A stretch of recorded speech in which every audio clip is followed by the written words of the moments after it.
What is up, guys? Welcome to the video. Bear with me a little bit. It's been a crazy week. Highs and lows, really. We had the music video shoot, which was extreme high. I had a friend pass away, so I had funeral, celebration of life, things like that, tied up a few days. Extreme low. And somewhere in the middle of that, I've been sick and I've not been able to get better. It's been like a week now, so bear with me, but we're gonna get her done. Q&A time. We did this on Instagram and Twitter, so if you want to get involved in these in the future, follow me on those at the Remington James or Remington James F on Twitter. And without further ado, let's go ahead and get started. Figure this is the question everybody wants to answer, so I'm gonna go ahead and start with this one. Will you ever do steroids again? Thanks for your question, Rob. And to be completely honest, probably not. If you guys watched my steroid video, I broke down some of the reasons why I did it originally, kind of what I got out of it. Be honest, the side effects are just simply not worth me doing it again. I loved being bigger. I loved being stronger. I loved it being easier to be bigger while being leaner. I enjoyed all of those things, but in the end, man, the side effects were just simply not worth it for me. Acne being the one that I despised the most. Some of the other stuff I could have probably dealt with, but acne being the worst thing when you're on camera all the time and you're constantly editing videos of yourself and you got new pimples and new scars from acne, made it very hard to do. Also, there were some comments on that steroid video, people asking if I took AI inhibitors, things like that during my estrogen down, and yes, I took everything I could to control that, but for some reason my body just did not like it. But overall, I don't really think I need them in my life right now. Now, I might do SARMs in the future. Ank's been talking me into that, by the way. Check his channel out if you have more info on all that. I might do SARMs, but as of now, steroids are off the table. Thanks for your question, Rob. Appreciate you, homie. Woo. Hey, being congested. Do I sound different? Do I sound different? We gonna get through it regardless. Next question comes from Dolson97. It says, looks insane, bro. He's talking about the video. Actually, check this out. Give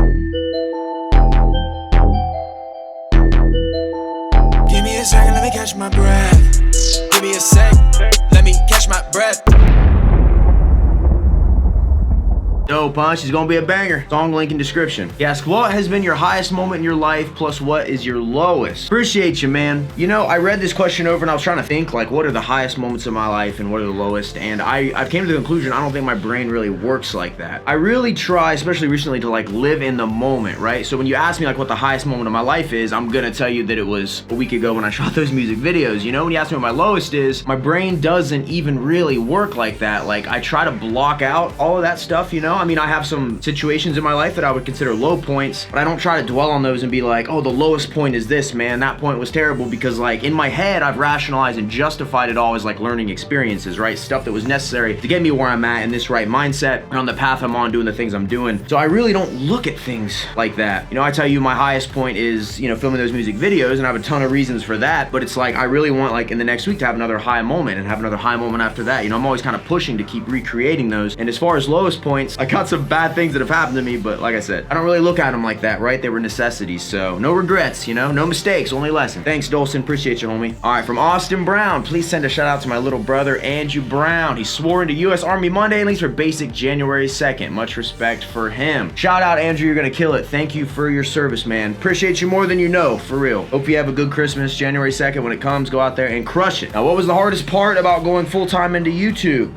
Right before I went full-time, I was working at Sprint. I know some of you are new to the channel, you might not know it. I was selling cell phones and I was doing YouTube part-time, doing like one video a week, right? I wouldn't say any part of it was particularly hard. Like, the hardest part about anything entrepreneurial-wise and like maybe stepping outside your comfort zone and doing something different is your mindset. So what I had done is I became like the cheapest guy in the world. When it came time to buy toilet paper, when it came time to buy trash bags, whatever, even food, I was buying the cheapest brands of everything. If you ever used like the cheapest brand of toilet paper at a store, terrible. But I did that and I saved every penny I could, and I saved up enough money in my bank to where I knew that I could go like 10 months, and if I had zero income, I could pay all of my bills, right? And I was very frugal with my money. So when it came time to finally take that plunge and be like, all right, I'm doing YouTube full time, the hardest part I would say was probably my mom, my family, and some friends telling me I shouldn't do it, telling me it wasn't the safe option, telling me it wouldn't last. You know, the hard part was basically in my head being like, you got this, man. You got this. Don't listen to them, and to push on and just do it. So mindset is the most important part of anything you do, no matter what. Like, I succeeded as a fitness channel without being this massive guy, without being this extremely handsome Brad Pitt looking dude, like Christian Guzman looking dude, you know what I mean? I succeeded in that, and it was based simply on what I would call just hard work. And like when I first went full-time with YouTube, I really didn't know what to do. I wasn't educated on like what I should be doing as a YouTuber, so instead of really focusing on quality content, I focused on quantity, and I went like 170 some days in a row, filmed, shot, and edited, and put out a video every single day without missing one. I still remember we went on our first vacation, me, Anchorman, Nate, down to Fort Lauderdale, Florida, and we'd wake up in the mornings, they'd go still walk the beach, and every morning I would go down to the little cafe area, pull my laptop out, edit a video, put it out because I was not breaking that streak. So hard work trumps everything. So not sure if that was really the question, but yeah, hardest part, man, mindset. That's it. Appreciate you, Austin. Shout out once again, Andrew Brown. You the man. From Andres Rodriguez, how difficult was it when you decided to truly be yourself on all social media platforms? I like that question. I would say from the beginning, it's not that I wasn't being myself, right? I would say that I was just scared to do anything that I felt like anybody would take offense to, right? In this day and age, everybody gets offended over something. Someone has watched this video up to this point and is already mad about something I said, and it took me so long to realize that some people just get mad about things that you have no control over, right? And there was a point on the channel where it was like I was full-time, I was making money, and I really didn't want to cuss. I didn't want to show anything that anybody would consider controversial because it was my job. It was my full-time job. YouTube was my employer. That was my only source of income, and if that went away, what was I left with? So it's like, if you look at the job you do, would you walk into that job and start throwing F-bombs around and start lighting up blunts and doing all sorts of crazy stuff? You wouldn't, because you'd get fired, and that's the mindset I had when it came to YouTube. This was around when they were like demonetizing people's accounts, taking people off of YouTube for stuff, I think before they really figured it all out. They called it YouTube Gate or something like that. I remember like checking that out and being terrified that I would have my channel taken down if I even said a cuss word, right? So I played things very close to the chest, you know? And it seemed like when I would put videos out and I would like show little bits of myself, I would be really invested in the comments, and people would say like certain things, and I really tried to mold who I was around the negative comments instead of focusing on the good ones. And leading up to when I really flipped the switch and I made that video where I said I was like banning all the trolls and like I was back in the comments and all that, like leading up to that, I tried so hard to make everybody like me. I tried so hard, and I maneuvered through my channel and I acted a certain way because I just wanted everybody to like me, and I felt like there was a point where no matter what I did in a video, I was getting hated on for something. I bought that car sitting outside, and you should have seen the millions of reasons why everybody told me I was an idiot or how I faked it or how I don't even like just all this stuff, and all I did was go buy a car. And I even sat there and tried to like justify it to these people because I knew I was gonna get backlash. I'm like, I got a good deal, I did it smart, you know what I mean? And then I just realized at a certain point, it's like the people that fuck with you are gonna fuck with you regardless, right? If people like you, they're gonna mess with you, they're gonna watch your content. There's certain people that are never gonna like you, and they're literally just there to try to tear you down. Yeah, it was a big mindset shift. I still remember the evening before I filmed that video and I went through and waxed all those people out. It was euphoric in a way, you know? And then especially with something like music, you're gonna make a song, you gotta be yourself. You have to, or that shit does not resonate. Like if you're gonna say it, you better believe it, and that's the only way you make good music, is it's gotta come out and it's gotta like mean something to you. So yeah, felt good though.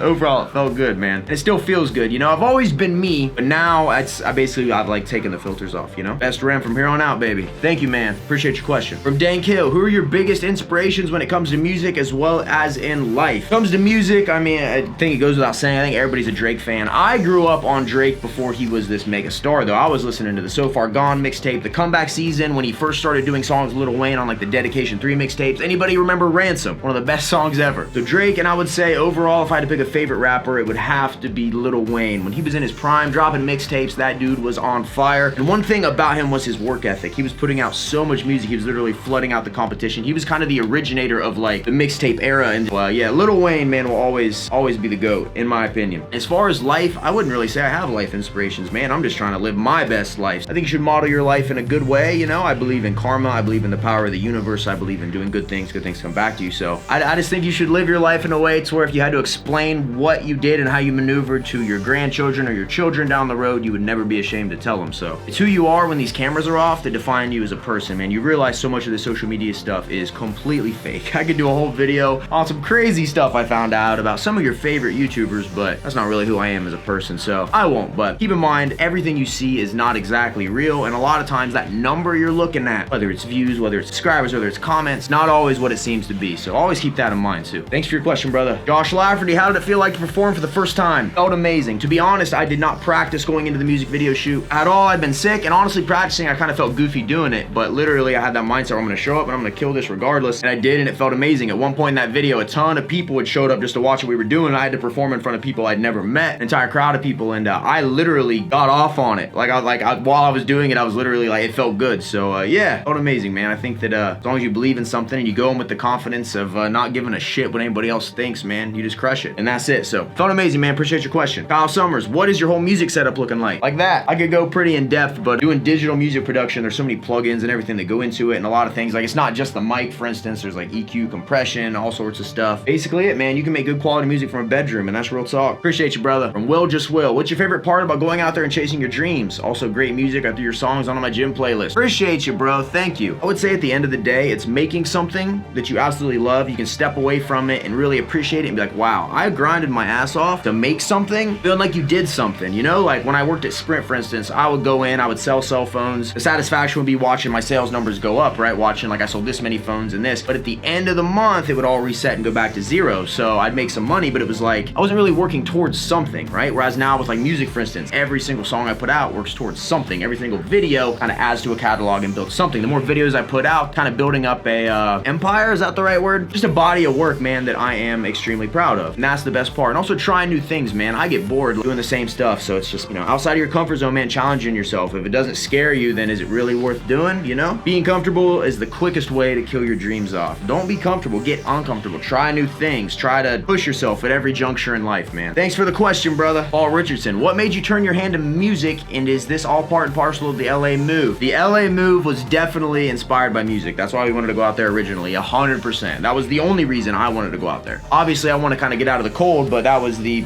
main reason was music. I felt like I needed the connections. I felt like I needed to work with producers because where I'm at in Ohio, there's no one around here that does music that I can work with. Not a single person. So everything I do is all by myself. And in the beginning, I thought I needed to be around people so I could learn, but ultimately I sat and I grinded my ass off and I learned enough to be able to put out songs that I believe are freaking excellent. A lot of it was just getting my mindset shift right, you know, realizing that I didn't need this place, right, like I thought I did, and realizing that, heck, if you really want to, you can do it all from a bedroom in a small city in Ohio if you want to. What made me turn my hand to music? It is something that I always wanted since I was a kid. I remember freestyling on the back of the football bus. I remember getting into rap battles at lunch. I remember just like being so fascinated with it. I think everybody's seen the movie 8 Mile when they were a kid. My childhood had some very dark moments, man. I got into a lot of trouble as a kid. I got into a lot of fights. I think I went to court 3 times before I even hit high school for like assault. I just got into a lot of fights and was a hothead. No, I would get into trouble and I would obviously disappoint my parents, and a lot of it was like I was like the black sheep of the family in a lot of ways. So I was kind of just like go to my room and lock myself in there, and there was 2 things I had video games and I had music. And when you're an emotional kid and you're going through stuff, and like music was where I found a lot of my solace at. And I've always had a love for music, and even before I ever even tried to write or really record anything, I would memorize entire songs. I remember driving back from a dinner I had with Ank once, and he was amazed because I put on a song and I rapped every single word to it and like performed it in the car on the drive. He even filmed it. He's got a video of it. And yeah, something I just always wanted, man. And I just realized I was getting older every single day, and I wasn't exactly happy with just doing YouTube, man. I said, why not, man? You only live once. Appreciate your question, Paul. Eloy Garcia. So Rem, how long ago did you know you would become a rapper? Because you, my friend, are doing an excellent job. Thank you, man. I appreciate it. Made the decision around maybe like May that I wanted to give it a shot. You know, I spoke about it before, but it was, I planned on starting a podcast, bought some equipment to start a podcast with, and when I was trying to find tutorials on how to use it, all of them were for music. A lot of them for hip hop, how to do the vocals and stuff. And I literally put on a beat, put on the Pound Cake instrumental by Jay-Z and Drake off of the Take Care album, and I spit a few bars. It was terrible. I did some stuff to it real quick, and I had it on my phone. I was able to listen back to it, and I just kept listening to it over and over and over and over and over again. And I was like, you know what? Instead of a podcast, you've always wanted to do hip hop, and I don't believe anything happens simply by coincidence, right? I feel like there was a reason I got the stuff, a reason why I watched the videos I did that made me want to do it. And it was like, you know what? I'm just gonna give it a shot. And that's it, man. I haven't been doing it very long at all. I'm getting better every single day. And it's like anything, man. You work hard enough at it, you do it right, it's gonna work. We just hit over 200,000 streams collectively across all the songs. We've only been out a little over a month. So that's a success, man, to me. That's a success. Appreciate you, brother. Final question. I like this one. What would you like more, to be the next Eminem or the most famous YouTube fitness influencer? Obviously the next Eminem. Here's the thing. There was a point where I wanted to be this massive fitness YouTuber. I really did. You know, you look at guys like Christian Guzman, you had like Max Tuning, you had all these guys that were out there crushing it, and I was like, yeah, I would love that, you know? And honestly, spending so much time in this industry, I really don't like to be this guy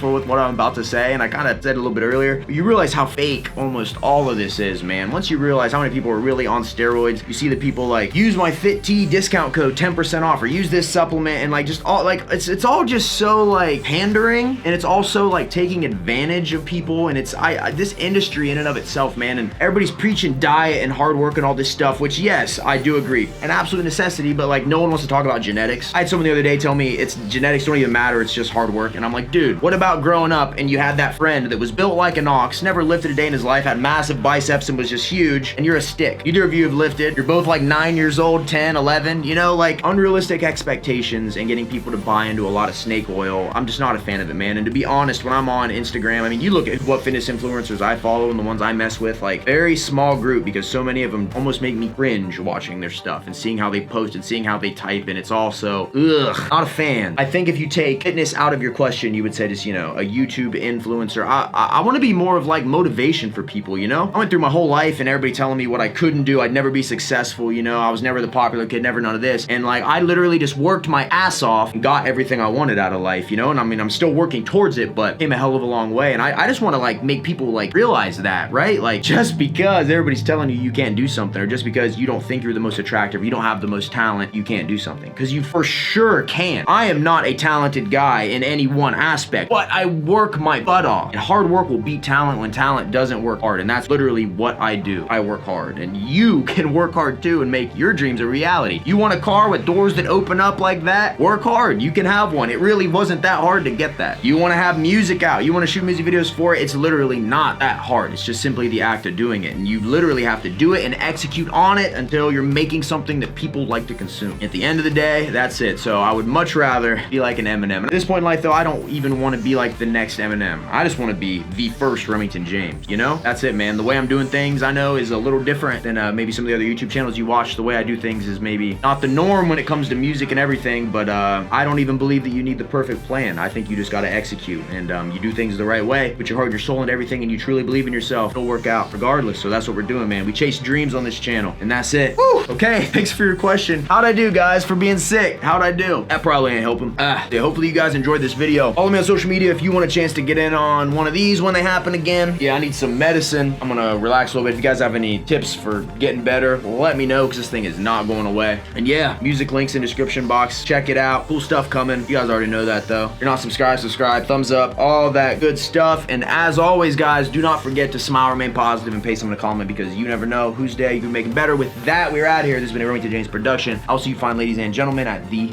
next video. See you guys. Boom. Woo. Need some medicine.